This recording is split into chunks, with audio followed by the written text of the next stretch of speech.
I'm so excited to talk with you today, especially fresh off my ayahuasca retreat. Yes, perfect timing. Yeah, I feel like whenever I talk with people in the space, a lot of people know you from your content because people that sit with the medicine, you bring so much humor to it that a lot of people really enjoy that. And that's really how I found you originally. So the work you're putting into the content and all of the work you're putting in all of the videos, I mean, I've really taken the time to listen to them and they've really impacted me. So I'm really excited to have you here for this conversation, for Conscious Conversations. That means a lot. Thank you. If we can't laugh at the intensity of absurdity, then it's a real hard road, isn't it? Might as well giggle at ourselves.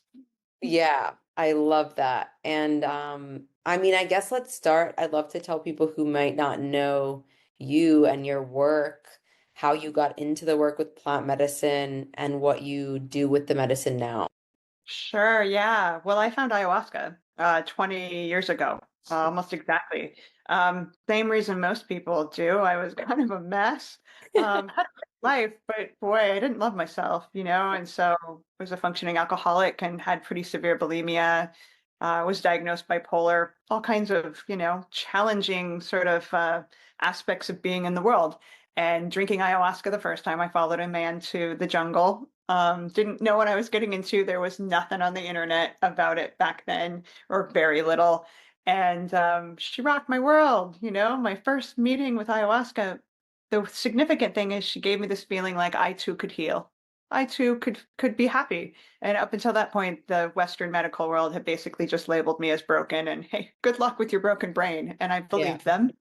And so fell in love with ayahuasca, fell in love with the shamanic space as a whole, and ended up apprenticing for 10 years in the Shipibo Kanibo tradition, because it turns out a white girl from Montana can learn this, which made me so happy because I wasn't sure, Yeah. can that happen? Turns out it Yeah. can. And I also apprenticed with Wachuma, the other medicine that I have a just ridiculously deep love affair with. And for the last 10 years, I have been kind of doing my own thing and running retreats at the space that you were just at, one of Mhm. my favorites. I have a company called Plant Medicine People, and really what we specialize in is safe retreats and also integration coaching and courses, things like that. I think I became accidentally an integration pioneer like 15, 16 years ago because I needed it. The people Yeah. around me needed it. I just started doing it intuitively. And now I actually teach other people to do it, which is incredible. It's kind of the piece of this work that I'm probably most passionate about because Yeah. it's where, all the magic happens basically. But yeah, Yeah. that's in a nutshell, the Cliff Notes version of the journey. That's beautiful. I'm really the integration piece is so important. I feel like more and more retreats, at least, I sit in the middle of a lot of different retreats and healers, and I think they're getting wise to it for sure. A lot of them are starting to roll out the programs just because it's so needed and so important. Well, I would love to dive into all things plant medicine. I talk about plant medicine a lot, work with a lot of different people, and on my journey on at King Kara on this trip, I had the most challenging ceremony of my life. And through the week, I could not remember why do I bring people to this? Why do I recommend this? Why? I was on this loop. At the end of it, what I remembered was awareness, awareness of um, the words that I speak, awareness of where I source my food from, what I'm putting in my body, the men I was dating, the line of work I was in, and how that wasn't contributing to like the betterment of society, like the awareness. That's what plant medicine has given me. I would love to hear from your perspective what it's given you. I think what you're describing, Alana Rose, is what the medicines do. Like they Yeah. don't fix us, they expand our consciousness. When somebody comes to me to work with medicine, they're like, what can I expect? I'm like, well, you can expect to be aware of things you weren't aware of before. And those things could be like, oh, my superpowers and like all this amazing thing about myself, or remember how we're interconnected to all things. Could also be a reminder of, oh, my childhood trauma, reminder of what I'm carrying in my shame and anger, things like that. But I work with plant medicines for the exact same reason. They remind me who I am in my humanness and in my unity with all things.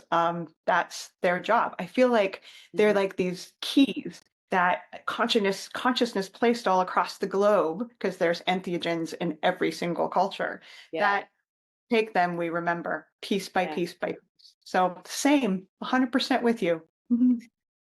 Man, I almost forgot though. I was sitting there in the worst ceremony of my life. I had one of those journeys where I had like a panic attack on the medicine and I was calling the medic. I was like, I'm dying. I've done enough to know how it works. And I was so humbled. It just had me totally in the lock. And through the week, it showed me, what was still lying dormant in my body, the fear of death, the fear of panic, the fear of going crazy. I remembered why I come back.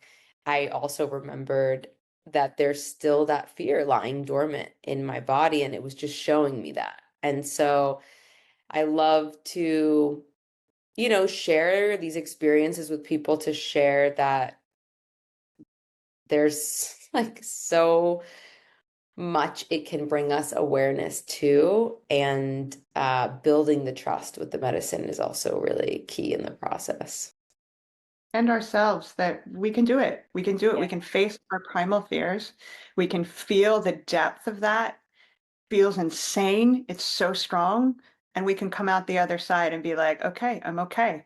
And yet most of us still have this fear. And that, but isn't it wild to have those experiences where you are both the part of the fear, you're the person experiencing the fear, and the part going, everything's okay. Yeah. Yeah. You this isn't real. It isn't what you think it is. I mean, I feel so schizophrenic sometimes with that of coaching myself, and at Mm. the same time, that part of me is like, yeah, but I'm dying. It's Yeah. happening, No, it's like it's happening. I'm going crazy. Do, It's so amazing. Yeah. Mhm. do you feel so I know I love that you also talk about I haven't seen really anyone else doing this, which I really love. You talk about like it's amazing, it's healing, and there's risks. And that part, every time I read it, I'm like, but I'm also like, thank you. In terms of like who's a fit and who's not. When it comes to mental illness, what is because you mentioned they diagnose you bipolar. This is something that comes up a lot where um, I have always believed the medicines can help with that, with the mental illness, but I know some people are of the belief that it is not beneficial to sit with certain mental illnesses. Yeah, if the person who said yes to me had believed that my bipolar past, which is even arguable if I was bipolar, I was labeled it, but do we know what Yeah, that means? yeah, Really? But thank goodness he could see, yes, and you hmm, got this. yeah, Um, because what I think is most important is not the labels that we were given, it is how resourced we are to navigate what can happen in these spaces. So if somebody comes to me and they've been diagnosed with any mental injury, any label, that isn't a deal breaker. What I'm more aware of as a result of that is like, we just have to make sure you're prepared. You have resources, you have a foundation, you have tools, you have yeah, things that you can dip into during the ceremony or in integration that will support the process so that we're not white knuckling our way through it. That is what can make things like bipolar worse, yeah, is when we're not also honoring the balance of what we need. And for me, I needed to be grounded. I needed tools, somatic tools to connect with my body. And I was given those. And so I could navigate these spaces, not always gracefully, but like learn from ayahuasca about how to work with the fact that I am an intense being. Because, by the way, I would still probably be diagnosed bipolar. She didn't fix me. She gave me the tools to work with it, yeah, and it was never broken. That was the view of the Western clinical world. It was never right. It's been more about learning how to work with who I am and to play to my strengths and to support my vulnerabilities. And so that's what I try to do with other people that are dealing with the same sorts of challenges. yeah. Yeah, I love that. I think through this work, I have some family members that are diagnosed and some friends, and so much of what I feel deep inside is it's a result of trauma. And the medicine has helped me understand the capacity of how much the physical is tied to the emotions. So things like gut issues, any disease or illness, I feel like can always be traced back to either generational or our own trauma. And I feel like this conversation is becoming more normal. But that is what the medicine has showed me a lot when I'm having physical sensations in my body. Always like, deal with back pain and she'll amplify that and yell at me. It's emotional. Yeah. Like, oh yeah, I've always tried to solve it on the physical and plant medicines. I think one of the reasons why we're having more dialogues like this is they're reminding us actually it starts in the energetic emotional space and then becomes physical when we don't hear those whispers.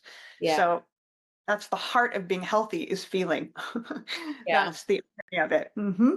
Yeah, and as far as the mental stuff, yeah, it's such a slippery slope. I think a lot of my role ends up being kind of dropping and planting the seeds in terms of like why the traditional medical system may not have been assisting those people or that person who comes to me and wondering like why the SSRIs aren't curing their anxiety and depression, or why therapy has not moved the needle for them in terms of their habits and their ways. And this becomes a conversation. I'm sort of like the bridge into sending them to these spaces with people like yourself, because um, it's scary to start to question, like, well, could it be possible this doctor might not have this answer, or that, the government or all of these places where I'm getting my information, it may not be what I thought that it was. And I think that conversation is, you know, meet people where they're at, but that tends to be a lot of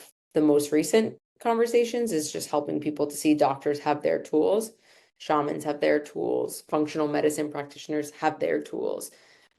Where I send someone is based on where they're at. What are they going to believe? And in this ceremony, the medicine woman was giving me a limpia during the panic attack, and she was like, she sits me up and she's like, please try to believe in what I'm doing. And when she said that, yeah, I was like, exactly, because if I don't believe in what she's doing, so You're what not is, going to let it. yeah, Yep. so what is Validating. someone going to believe? Are they only going to believe in a doctor? Are they going to be open to this work? Like, that's always the question of like when someone says who's a fit for this work besides the uh is there a risk for somebody? I think that's the next step, is are they going to believe in the work? Yeah. Are they open, right? And I don't think we have to believe 100%, thank goodness. We have to have an openness of, hey, maybe this might work. Yeah, Yeah, I'll receive this. I'm curious. I'm open because that's what ayahuasca has shown me. We just need the door open a little bit, and then these things can come in. And as we start to feel, wait, it's working, then we can open and open and open. And that's us allowing ourselves to heal, yeah, which that's the whole game here. That's part of the awareness is like we are our own healers. We have to allow the process and we learn how we're not allowing it and to let it in. But yeah, if it's a closed door, all the tools in the world that I have won't work. yeah, Not because they're not powerful, because the person is letting them in. They're not letting them in. The door is closed. Nothing I can yeah, do about that. yeah. So in terms of we know that a lot of the benefits, right? I talk about them a lot: conscious expansion, awareness, healing trauma. In terms of the risks, you would say, would it be somebody who doesn't have proper integration and someone who doesn't have like the proper tools? Or is there any condition that you truly would say like it's not a fit? Yeah, great question. I don't think it comes down to conditions outside of, let's say, severe heart issues, Yeah, um, epilepsy, like things that the medicines can physically like yeah. make work. And there's just a few of those. Actually, a rule of thumb that I tell people is, would you get on a really intense roller coaster and Mhm. feel that you're physically safe? And if so, you got this on a Yeah, physical. What we really deal with more is like, do they have it on an emotional and a psychological level? yeah, That's we use our instincts because there's no yeah, test that is right, like quantifiable. But that's where it comes back to this like sense of resourcing. Because in being trained in the indigenous ways, what I learned is in the old days, before us Westerners came and said, "Here's my money, give me my medicine." when you went to the medicine man or medicine woman, they would first, before you got to journey on your behalf and come back and say, here's the Mm, things you should be doing. Here's the tools you should start bringing in. Hey, maybe do some meditation.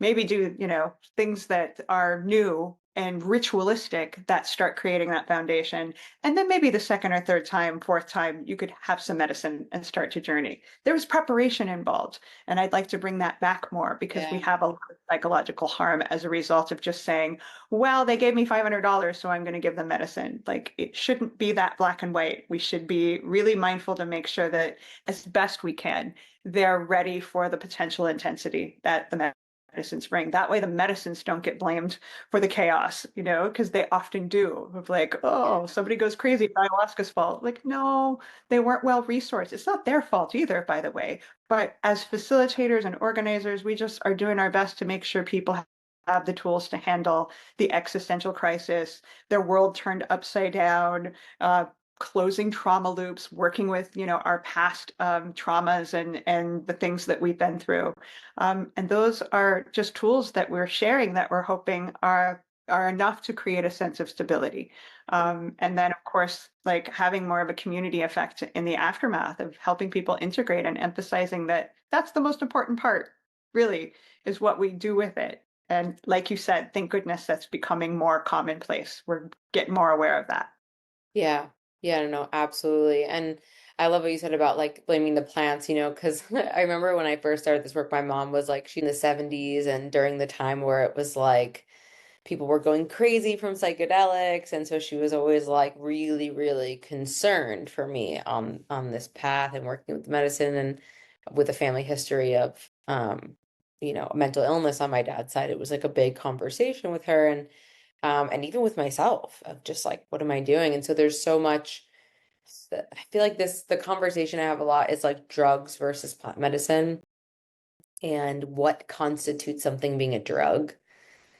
And I think this conversation too, it's like so important, whenever I hear someone using language of like they were high or fucked up in like an ayahuasca setting, I'm like, please stop. But yeah, I think that's so important. And I think sometimes the preparation, the dieta and all of that gets pushed aside, like, oh, it's not that big of a deal. And I think like what you said about bringing that back, I really liked your video that you put out about the dieta and how important it is and how in the past it used to be people would prepare for months and now it's a little bit Yeah. casual. Yeah. Yeah. Yeah. Because the preparation is not just for harm reduction from the lens of, okay, I'm physically safe. That's one tiny piece of it. The preparation is all of the things we do to be psychologically strong and ready. And it's also an act of respect to the medicine, to the facilitators, to the other participants. When we take preparation seriously, we're helping to create a safe container for everyone, not just ourselves. And we're also respecting the medicines because we get what we give. Like we're stepping into a sacred, powerful portal. Prepare for that, Yeah. like come having done some work to feel ready to receive something magical instead of it just being entitlement of, well, I paid money and here I am and like give it to me. Like, oh, Yeah. that's a great way to get humbled because ayahuasca doesn't play that way. She's like, I'll give it to you, all right. No, but to show you what your burger last night really caused and your lack of respect. And that's not Yeah. fun. That's not fun at all for anybody in the space when that happens. Yeah. I think I feel like this conversation's more for like people who have been sitting with the medicine because the next thing I want to talk about was reciprocity. I think, and that's not really a conversation I have with somebody who's like just starting out because they can't even wrap their mind around giving back to a plant that they don't understand what it does. But I think for some of us that have been sitting a couple of years, this concept of reciprocity is definitely a conversation of like what exactly does that look like now that we have the trust with the plants, we've benefited from it, we see the magic, we've gotten the healing. How do we begin in terms of reciprocity? Anything that we do to give back to the planet and to create more of a balance where we are giving as much as we are taking. It doesn't have to be. Sometimes people get stuck in that it's a direct, like, well, I took ayahuasca, I should put ayahuasca back in the ground. Hmm. That'd be great. But if you start a garden in your backyard and create a relationship with plants in that way, that's reciprocity. If you decide Mm, to support the tribes that have been guarding these medicines for centuries, that's reciprocity. If you decide to volunteer and to give back to shamanic traditions, like there's so many ways that we can do it. It's not just about money. It's not, like just about directly to ayahuasca or mushrooms or whoever we're working with. It's really part of the nature of waking up with these medicines is to realize, oh, we got to be good to our home. We yeah. got to right relationship with her. We've just been taking and taking and taking. And we've got a lot of chaos in this world as a result of that lack of reciprocity. So LA. yeah, exactly what I'm thinking of. And just like, oh, just the pain of what the world is going through, but specifically places like that when it just shit gets real. Yeah. Yeah. Yeah, I feel like the earth is like angry right now Yeah. Can you and a blame lot it? of other things. Yeah. Well, so are us as people Yeah. because how people have treated people and people Yeah. treating the planet, and we're nature and she's us. So, yeah, we're mad as hell. So, Yeah. even feeling our emotions and healing ourselves in that way is reciprocity Mm, because healthier we are, the more we will treat the planet and other people with love. yeah. So, it's all baked in. We just gotta do that work. That's why it's not about the ceremonies, it's about integration. It's about what we do afterwards, how we show up, the changes that we make, the way we treat each other, ourselves, the planet. That's where all of the magic really can be grounded in and impact us on a day-to-day basis and not just be this memory of, oh, that cool, ceremony I did last year. Yeah. We all have like God in some form, right? Like my dad's family's Orthodox Jewish and they pray and they have God and they have their religion. My mom's Catholic and Italian and she goes to church every Sunday and I always was like really trying to figure out where I fit because having both really very religious but in different ways, like where do I fit in the spectrum of like what is God and religion?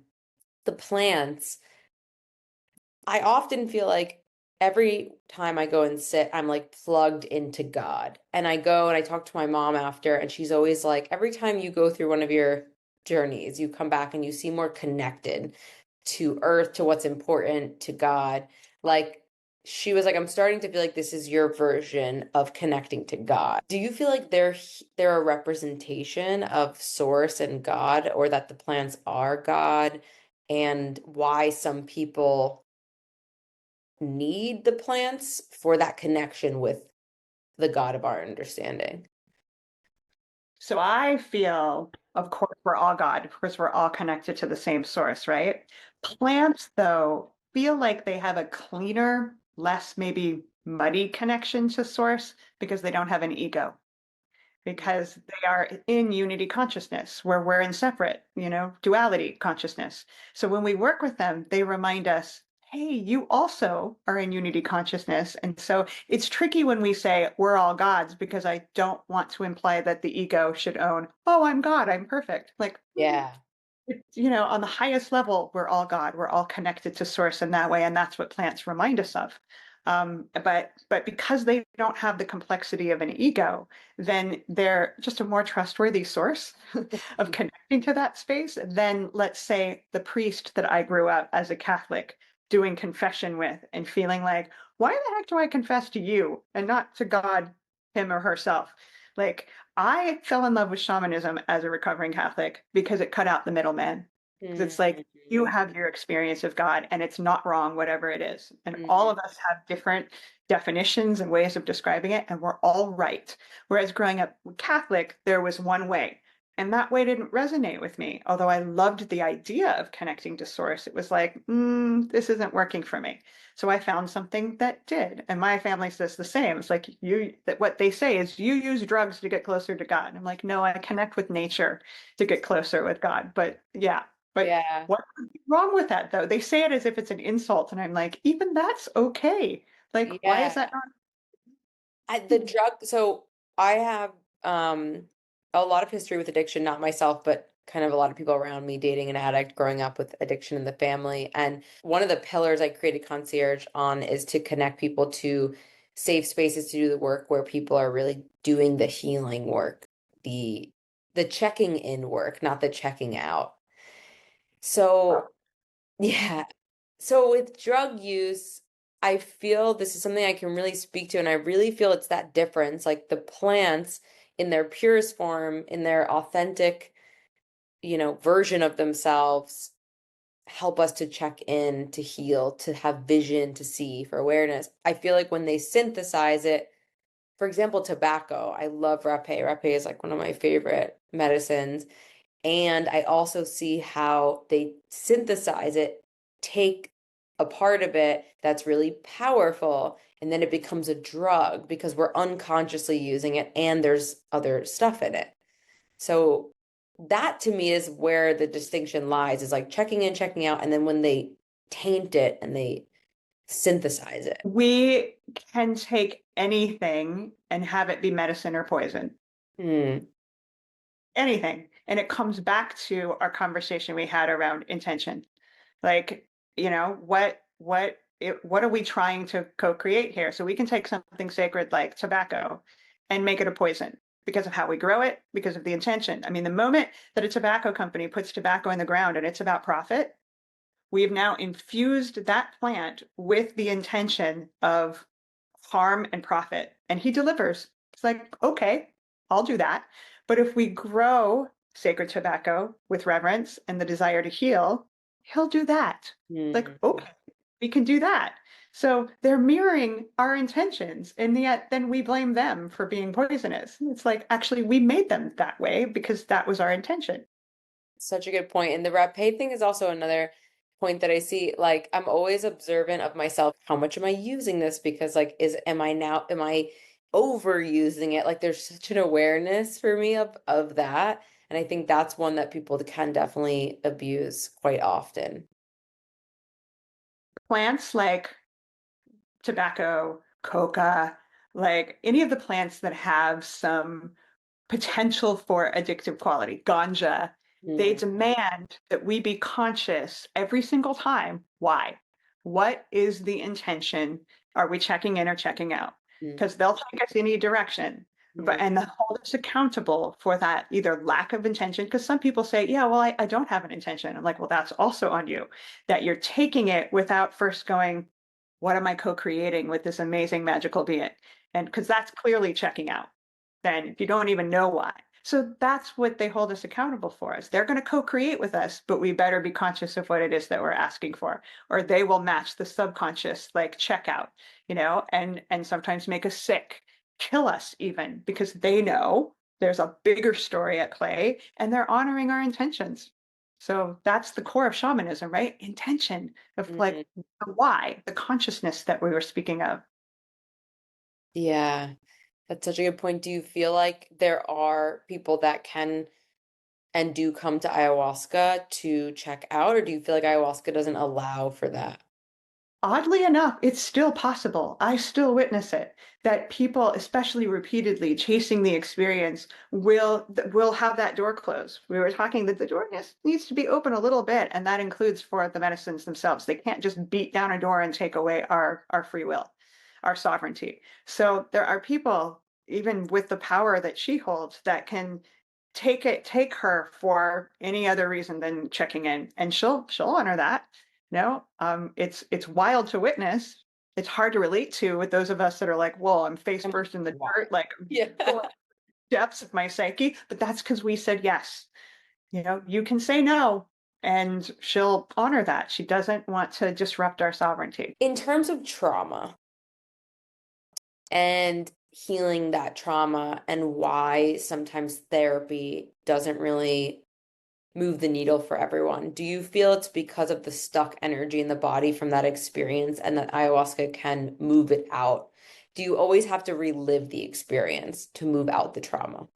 You have to feel what wasn't safe to feel when the trauma was happening. And so therapy doesn't often crack into the depth of that feeling enough to close the trauma loop. So we now know and understand that the body holds on to the traumas that we go through. Yeah. So We can't just talk about them and feel better. If only it worked that way. It might work a little bit of like, okay, yeah, I'm bringing awareness to it. But until we feel what we couldn't feel when it happened because it wasn't safe to do so, we're still carrying that imprint. So ayahuasca and mushrooms and wachuma and all these plants come in and go, ooh, let's press this button, this trigger, and feel it. Sometimes we're not so much reliving it. Sometimes we feel grief or anger and we don't even know it's related to a given trauma. Sometimes we do. But that's the part that is freeing, is to just feel it and to close the loop rather than holding on to it, which sucks and is so painful and causes diseases and all of the things, all of the things. So that's what they do that talk therapy can't often get access to, is like, there's the trigger, there's the pain, there's the emotion. Let's work with that. And Yeah. that's where you're free. So many people share, that's a beautiful way to put it, because so many people share that they are afraid of what they'll see in medicine. I get that a lot. Like they want to, a lot of people want to grow and expand, maybe not even necessarily they're coming for healing or mental health. They want to like make CFO, or they want to be expanded in their family, or just they want to grow in some capacity, but they always say, "Oh, but I don't want to go into all the dark stuff." And I always explain that like you're already living your actions, your behaviors, like everything you're experiencing in life is because of what you've been through in the past. So if we want to expand, we want to grow, we also get to go back into that. And that conversation comes up a lot too. What I say to that to people is that's like wanting to learn to play the piano, but you only want to play a few keys. Mm, Like, you want to play the game of consciousness, you want to know who you are, you've got to be willing to see the totality of the darkness and the light and everything in between, and play all the keys on the keyboard. Because ayahuasca doesn't just say, "Oh, let's play the light and happy ones, the ones that yeah. make us feel good." We're going into the depths of the shadows too. But Yeah. that's consciousness, is it's part of it. And we might as well embrace that. And you know what? Often the anticipation of what we think we're going to see is far worse than when we actually see it. We do that to ourselves, of that Yeah. resistance is what's painful, not the experience itself. Not that it's fun. It's just I find the resistance to it is far worse. Yeah. Ironic.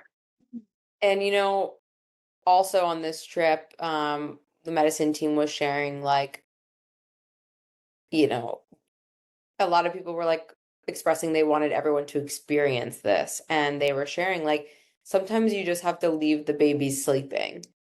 And it's not necessarily our job to bring ayahuasca to everybody, to wake everybody up from the slumber. And yeah, what are your thoughts on that?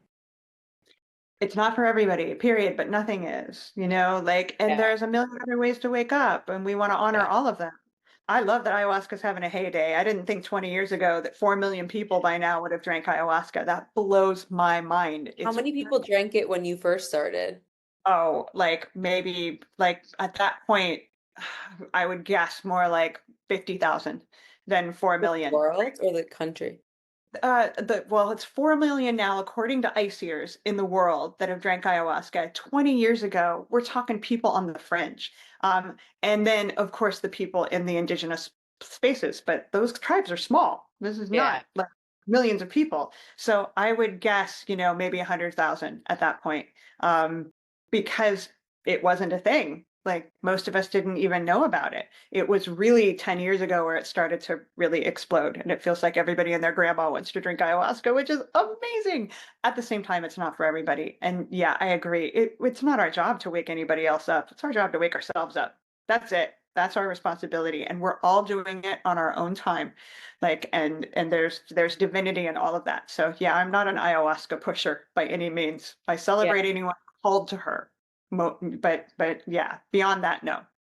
Yeah, I feel sometimes like if people come to me and they ask about it, I will recommend a safe place. But the waking up process at times was hard, the existential part, trying to have conversations after and not being able to have anything but like really deep conversations and leaving my job because I really couldn't fit in with like the drinking anymore and the like it was hard. So I sometimes I look at like the friends or the family members that are still in like, the humdrums of life. And I'm like, it's kind of nice. It looks kind of nice. Yeah, right? Yeah. I do too. Sometimes if like, gosh, I can't forget now. But sometimes part of me wants to go back and just like have it be simple again because it's hard to hold more awareness. At the same time, it's a supreme gift. Most of me is thrilled, but sometimes it's like a lot to carry. Yeah. So it's not for everyone, nor is anything, which I think is so important. I think when I first started this work, I thought for sure everyone should drink it and that everyone would be better for it.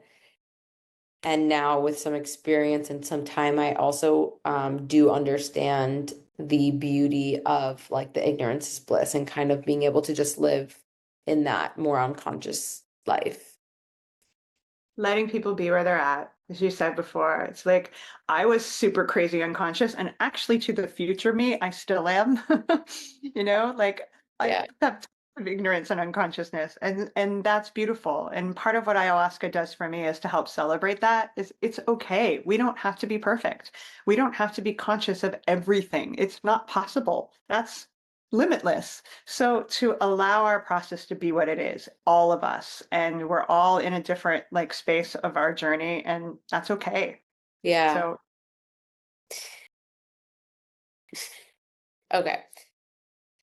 Music and vocals. So now that I've spent some time with the medicine, I feel like what I've noticed is how much it opens up the voice, whether that's in speaking our truth or that's singing, and also music. A lot of people I've seen their trajectory go from drinking the medicine to start playing instruments. And I myself now have been singing a little and starting to play instruments, and I'm like, what is happening?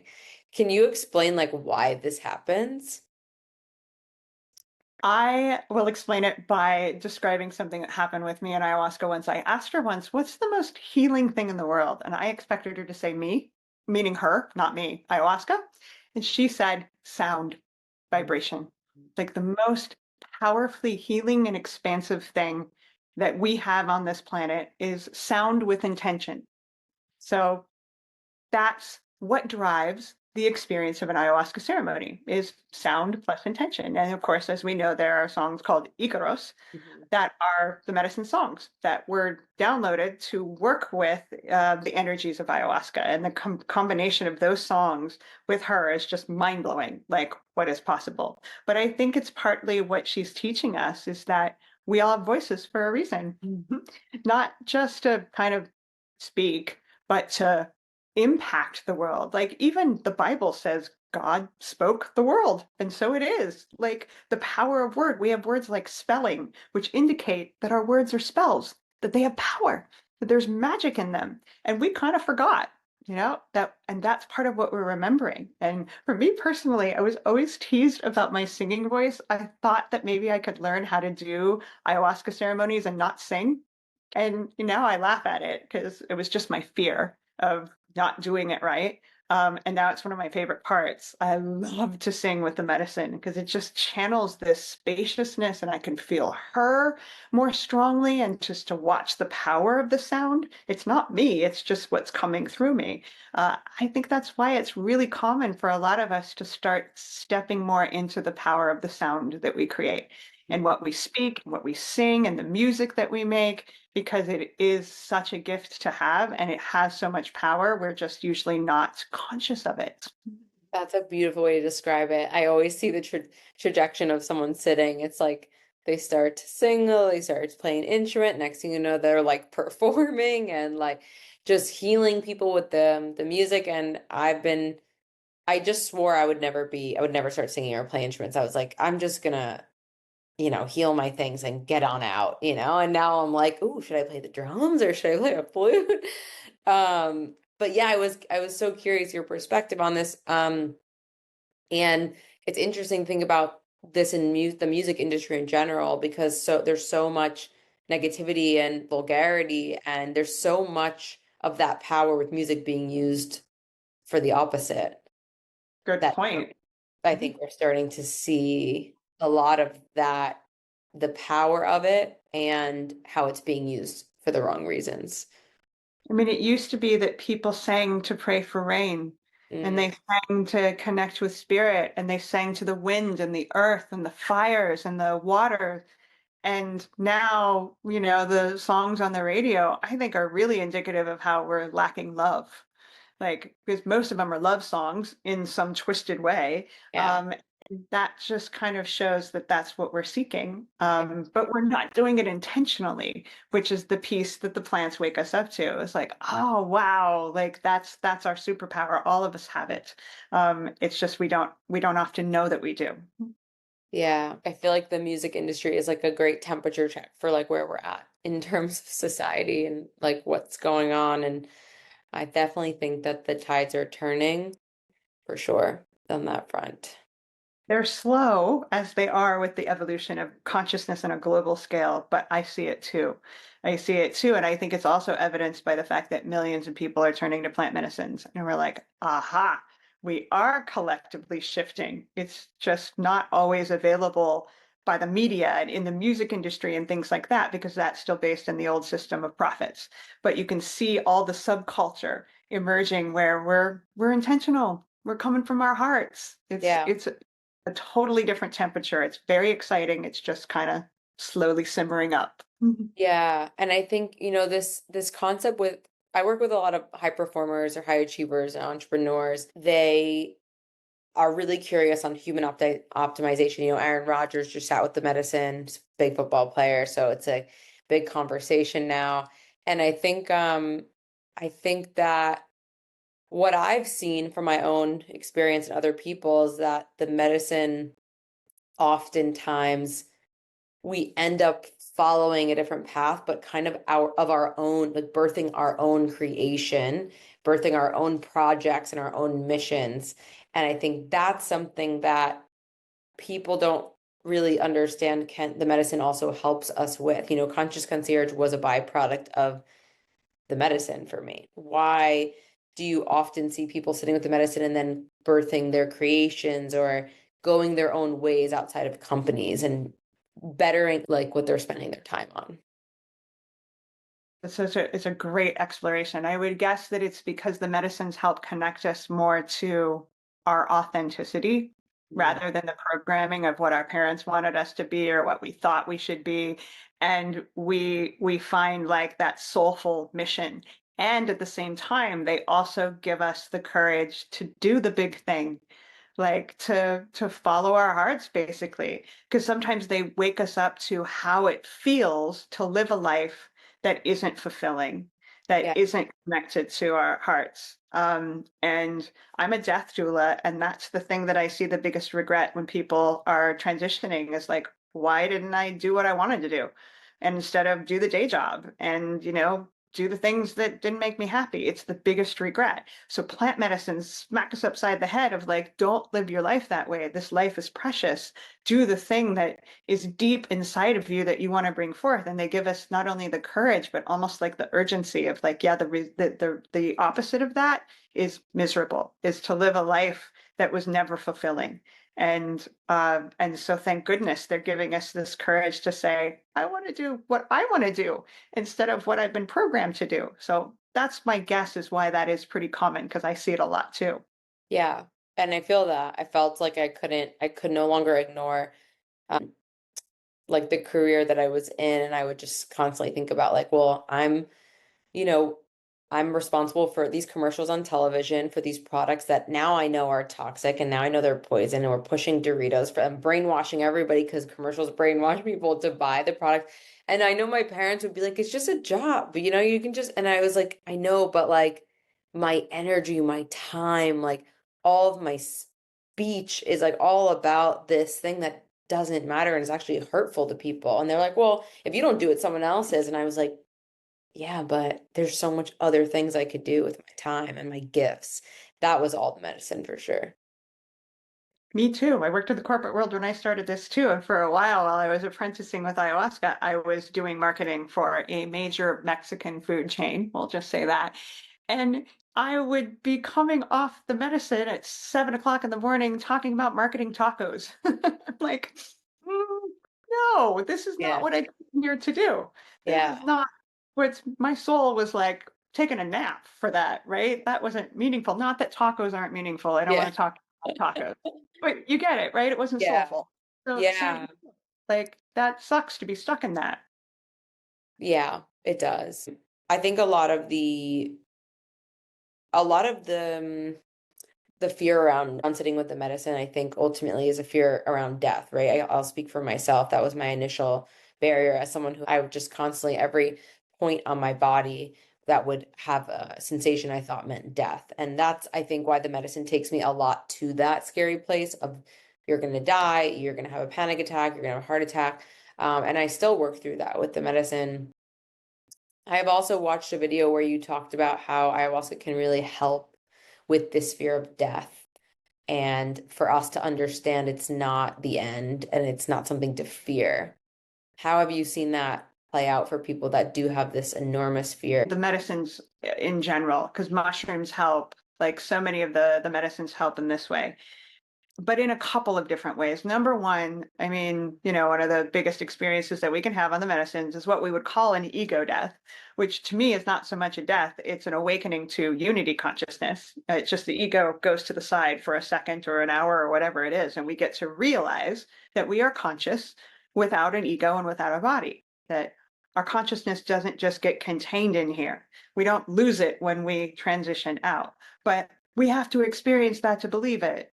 Just saying that to someone, we don't necessarily feel that that's true. It has to be experiential.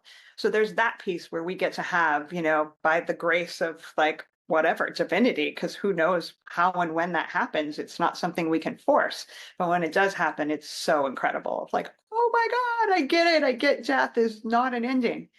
The other thing, though, ayahuasca in particular, her name means vine of the dead or vine of the soul. So she loves this space. She's also really good at showing, at least for me, that there's a part of me, she calls it my body mind, the consciousness of the body, that's going to fight like hell to survive because that's the biology, the DNA in there. Like that's my body's job. My ego's job is to fight for survival. And no amount of spiritual wisdom is going to circumvent millions of years of evolution. Like, I can't get smart enough to tell my body, no, it's all good. You're not going to die because she is. I'm not as a consciousness, but she is going to die in terms of not have the animation and life she has now. And so Aya also teaches us to be really kind with the parts of ourselves that don't get to have the unity experience, which is body and ego. Mhm. They're in duality. And so, like, 20 years into drinking medicine, I still fight when it's time for an ego death sometimes because that is my biology. And that's amazing. And so I'm just kind to myself of like, look at you fight. Okay. Yeah, I don't blame you. Like, that's okay. Because we don't get to outsmart that. That's just part of who we are. So there's just a lot of grace in that. It's very dualistic. It's everything's okay. Death is not an ending. And let's have compassion for the parts of ourselves who do experience some kind of death. So we're very duplicitous in that way. So you think when someone's having an experience like I did on the medicine where they're dying, it's usually an ego death, or is it a representation of a fear? I think that they go hand in hand because the ego holds the fears. So, and the ego is dying in that experience. The ego is getting pushed offline so that the soul can come through and say, everything's okay. But the ego is experiencing a death. And that is very real. And we can't tell that part of ourselves, oh, it's fine. Like everything's okay, because it's not. It's just not to that part. Because there's spiritual texts have always talked about this. One of the analogies is like to have the unity experience, you go through the eye of the needle, and the ego can't fit. It has to get pushed aside in order for us to go, oh, there I am. And so, my gosh, of course it's going to fight. And that's where the fear lives. And it's justified. It's justified. It's not that we're weak or that we're broken or that we don't understand things. It's that that part of ourselves is fighting for its life, and with good reason. If that didn't do that, we could stand in traffic and not care. Our egos wouldn't tell us, hey, danger, cars. That's what it's there for, is to help us survive. So it monitors danger, and plant medicines are dangerous in that regard. They're not actually killing us, but it feels that way. Yeah. Yeah, it does. It for sure does. That's a great explanation.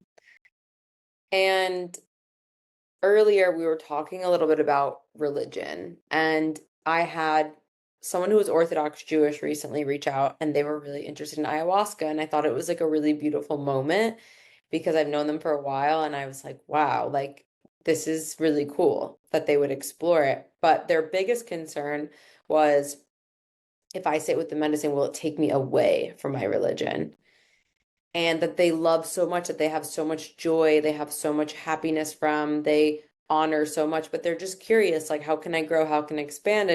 And yeah, they really wanted to understand if they should sit just with Jews or if they could be open to a group container. Do you have these conversations a lot around religion and Religion, the job that someone has, the relationship someone's in. I had someone the other day go, "Should I just break up with my boyfriend now?" Or like, I'm like, no, because this is what I say to that is the medicines make us more of ourselves.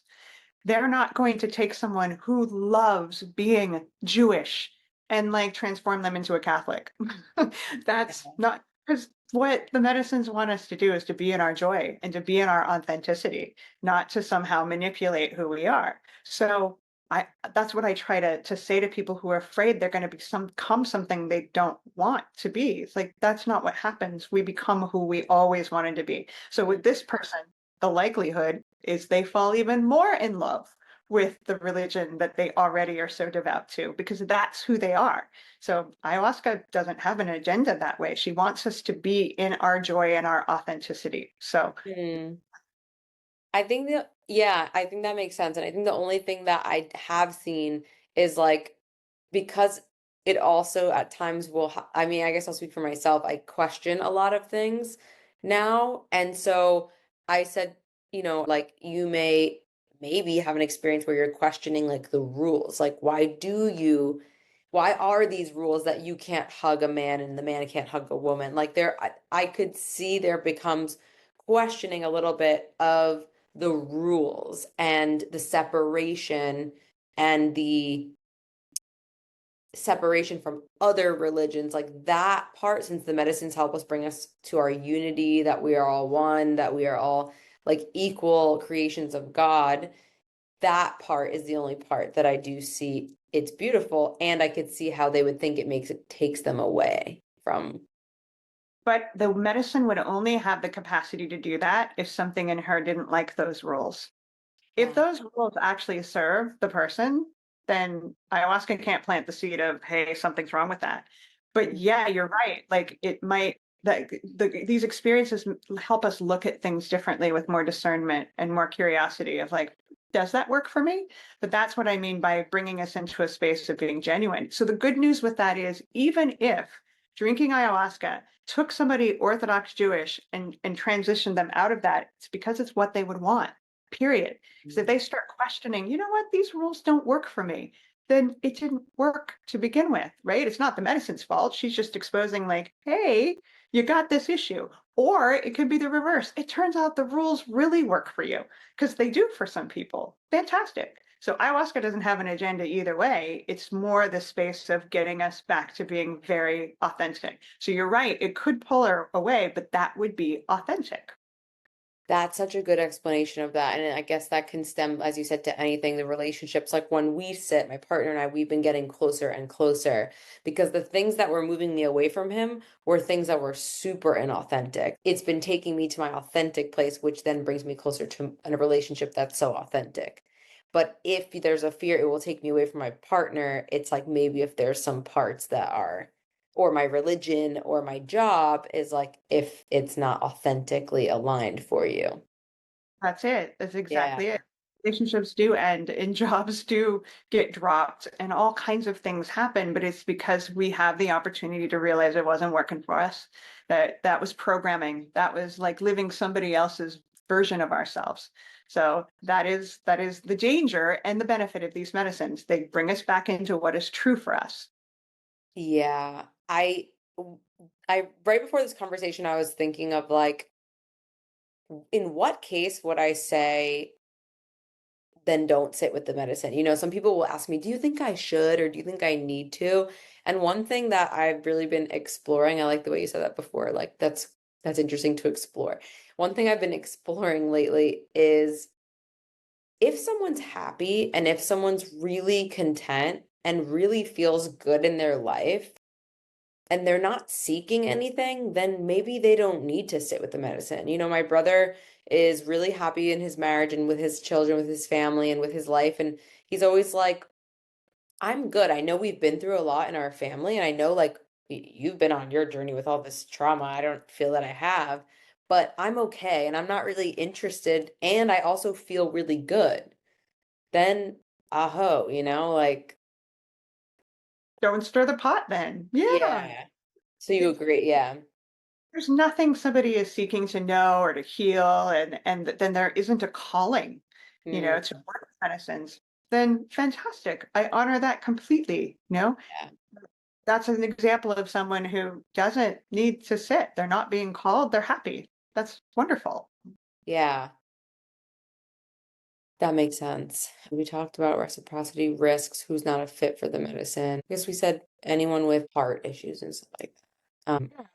I could speak to a category of people that we don't often talk about in terms of who shouldn't sit with the medicine.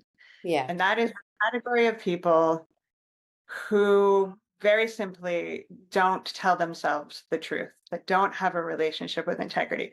So I lived in Vegas back in the day, poured a lot of medicine for people in Vegas. The hardest group Wow. of people were my friends who were poker players because they lied for a living. There was their job to lie. They're really good at it. So then the medicine comes in and goes, "Ooh, let's tell the truth about what's happening." And they were like, "No, thank you." And that fight created a lot of dramatic processes. So the category of people that I am sensitive with are the ones that very clearly are living in a world that is of their own making. Maybe we could call them delusional, and that's what they like. They're like, I want the medicine to validate this idea of reality. Like, she's not going to do that. She's not going to say it's wrong necessarily, but she's probably going to say there's more to see. And if they're insistent upon their world being completely validated and that their idea of consciousness being, green stamped of like, yep, that's correct, this is not the space for that. Like back to that openness, the curiosity, because the medicines aren't going to validate that you're right about everything. But there are people that want that. Like, yeah, I want to drink ayahuasca just to make sure that I'm right about everything. I'm like, well, are you open to being, taught that there's other things to know? And if it's a hard no, if they really want to just believe what they want to believe, then it's dangerous. It'll inflate that. Yeah, it can inflate that, or it can bring them to that space of resistance because there's an invitation to know something different and they're saying no. And that can create a schism, psychotic break. So either or is not fun. Either the inflation of it and then their ego gets even bigger, or boom, the schism happens. Either way, thumbs Yeah. down. That's such a, did you see the meme of Trump that when he sat with ayahuasca and they put him through the journey? Yes. He was like, now I'm the best shaman, I'm the greatest shaman in the history. That was what that reminded me of. Yeah. Yeah, because people say, oh, we should give our political leaders like Trump ayahuasca. I'm like, hell no, I wouldn't do that. Not in a million years, because that's what would likely happen, is this inflation, because there isn't an openness to see it differently. And Put it in, and so you need an openness to that's see it differently. that's something to be careful with. That's really interesting. And while we're on the subject of like the dangers or the dark side, one thing I've navigated a lot and explored a lot is when I first got in this work, I thought, oh, well, everyone's a light worker because they're working with the medicine. And that is a big, I'm trying to be a guardian of the people to really send them to the spaces where people really are of integrity and really are serving from their heart, not for ego. And that's really hard for people to navigate. I think a lot of people idolize shamans and medicine people. And I know anytime I did that, I would see their humanness even more. With 20 years of experience that you have, I'm sure you can speak on how there's not really credentials or there's not really like a roadmap. And so there's a lot of people serving with like a year or two experience. And who's to say that's right or wrong? Like maybe they were serving in other lifetimes. Like there's a lot of these conversations. Like, what do you think about all this? And then there's the conversation around Americans serving versus you have to have the lineage. Like, where Where do you feel about all of that? Well, I'm not the ayahuasca police, I so know. I don't, I have the authority, like you said, to say that it should look any one way. What I do encourage people who are participants to do is just to be really discerning. Ayahuasca has an expression with me where there's smoke, there's fire, meaning when I feel something's off and that feels a little egoic, just to kind of trust that, not to Yeah. make the person wrong for it by any means. We all have it, but to be really discerning. So, unfortunately, there isn't a list of criteria that guarantees safety. Just because somebody's trained and apprenticed and carries a lineage and is indigenous and all of those things does not mean they're coming from the heart. Yeah. Um, to make it even more complex, I've sat with people who were so genuine and so amazing, and somewhere along the way got twisted into being manipulative and self serving and greedy and all of those things. So it can happen that an amazing heart led being slips to the dark side, so to speak. So we just got to be really discerning and not give our power away, not treat shamans like gurus and gods. I tell people in my coaching space that if you're going into a medicine circle that is more about the person serving than it is the medicine, get out. Hmm. That's dangerous because Yeah. it's based on ego. It should be about the community healing and the power of the medicine. And Yeah. look, I'm a facilitator. I really honor the work that it takes to do this. At the same time, we're not gods. Yeah. We're not crabs who got out of the bucket. We're humans. And treat us as such. Let us be that and be discerning of who you trust with your safety. Because I think intuitively we can feel when we're safe. And Yeah. it's not based on any criteria. All those criteria help. Like, yeah, have some relationship with the medicine. But it took me 10 years to pour a single cup. That's not necessary. That's just what it was for me. If somebody says it took them 2 years, fine. Mm. 2 years, I don't care about that. I care about, oh, can I feel your heart and the quality with which you're responsible and accountable and like the relationship with the medicine. Those sorts of things are more meaningful than a resume. I love that because a lot of people and friends of mine, they're, 3, 4 years in and they're serving and like I'm like, I feel so safe and so um they're so in integrity and they're so honest and like, I've sat with people 20 years with a couple years and I'm able to really discern what feels safe, what feels integrous, what feels honest. But I know a lot of people are trusting me to guide them in that. So a lot of my journey now lately with the medicine is like, this is a big responsibility. And at the same time, they're the captain of their own ship.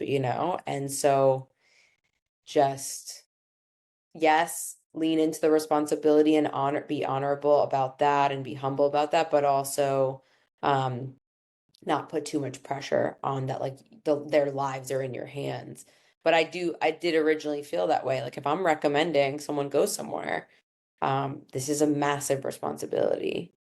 And I still feel that way. And now understand like we all get to discern. I can give them the options and I always tell them to feel into the conversation, the energy. Ultimately, you choose out of the two or the three. And, you know, That's a perfectly clean way to yeah, do that. And also, like the emphasis of allowing us as facilitators to be human too.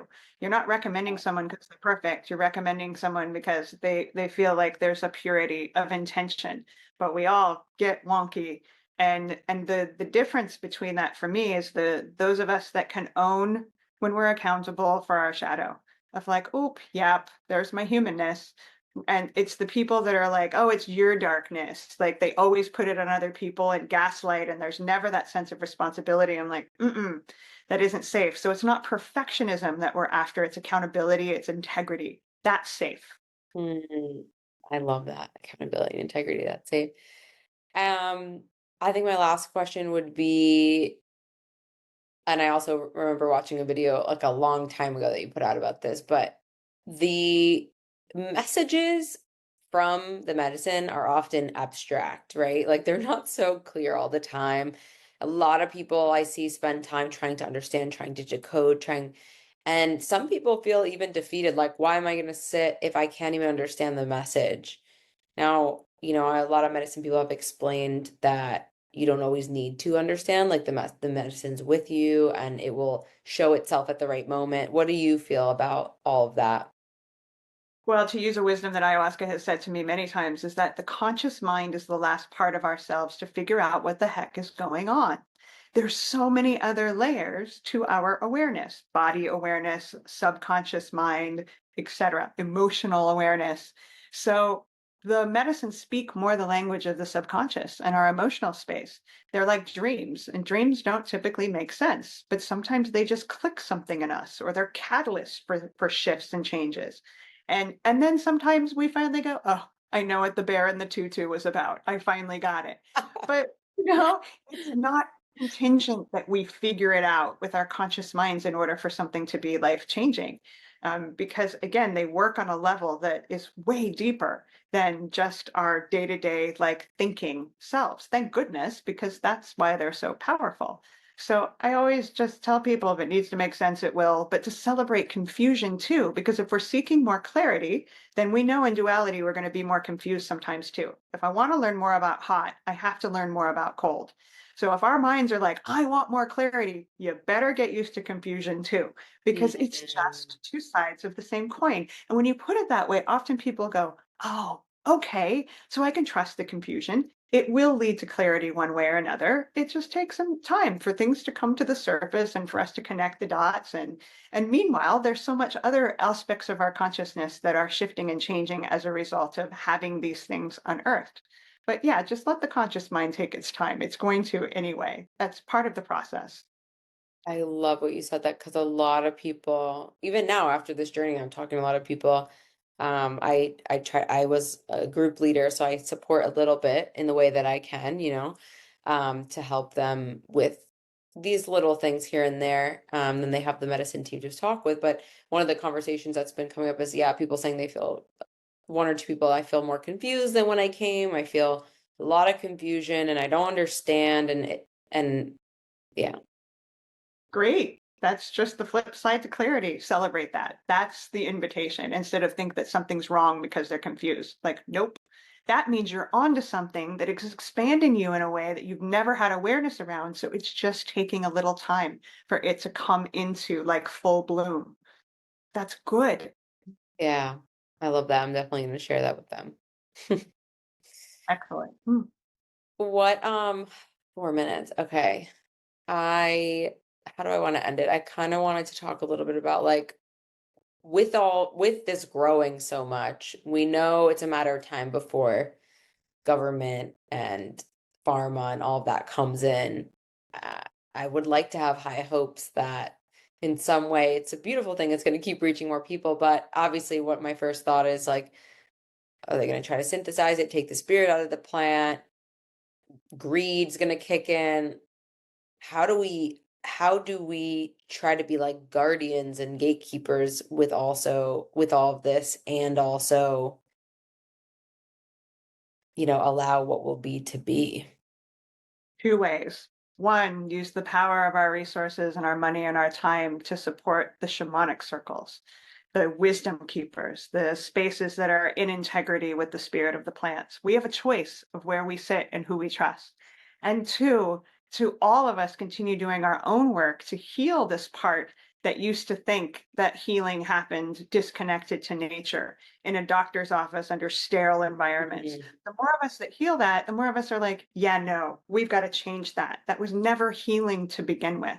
So it's just taking our power back and using our money and our voices and our resources in a way that aligns with the greater good rather than the old model that's about money and separation and ego. We got this. Beautiful. I could do a whole episode on what you said about the doctor's office healing. Yes, we I have can. episodes on that actually with functional medicine and with other healers. But yeah, I think man, it's so complex, but I'm hopeful that this is reaching the masses for a reason and that this is going to benefit society and that we will be able to keep the integrity of the medicine safe and the resources safe and the wisdom keepers and the people with this ancestral yet the most advanced technology we have on earth safe. Well said. For this. You're so wise. I love talking with you. I really, I talk to so many people, but there's just so much wisdom in this work, and I so appreciate it. That's a lot of doses of medicine. So I'm grateful to have been one of the early adopters. Yeah, but thank you so much for having me. Beautiful conversation. Yeah. Thank you, Anna Rose, so much. Thank you. Talk soon. Bye. Bye-bye.